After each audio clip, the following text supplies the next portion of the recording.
ሃይ ጋይስ ደህና ዋላችሁ፣ ደህና አደራችሁ፣ ደህና መሻችሁ። ዛሬ ደግሞ ስለ ቴንስ ነው ማሳያችሁ። ቴንስ ያው በሶስት ነው የሚከፈለው፣ ፕሬዘንት፣ ፓስት እና ፊውቸር ነው። ዛሬ የምናየው ሲምፕል ፕሬዘንት ቴንስ የሚለው ነው። ኢት ዩዝድ ቱ ኤክስፕረስ አን አክሽን ዊች ሃቢትስ ኤንድ ጀነራል ትሩዝ። ማለትም ይሄ በየጊዜው የምናደርገው ነገርና እውነታዎቹ የተመሰረቱትን ነው።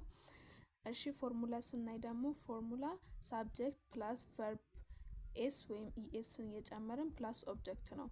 ማለትም ኤስ ወይ ኢኤስን የምንጨምረው ለሺ ለሂና ለኢት ነው። ዊ ዴይ አይ ደግሞ አንጠቀምም ማለት ነው። ያው ራሱ ቨርቡ እንዳለው ነው የምንጽፈው።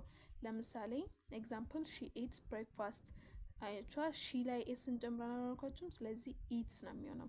ኤስን ጨመርን ማለት ነው። እዚህ ጋር ደግሞ እንዳልኳችሁ አይ ምንም ሶ የሚሆነው አይ ራይት ኢን ማይ ጆርናል ዴይሊ ይላል ማለት ነው። ስለዚህ እዚህ ጋር አይ ላይ ምንም አልጨመርንም። እና ጥያቄ ካላችሁ ወይ ደግሞ ቨርብ ምን ማለት እንደሆነ ኦብጀክት ምን ማለት እንደሆነ ሙሉ የምትፈልጉ ከሆነ ኮሜንት ላይ ጻፉልኝ።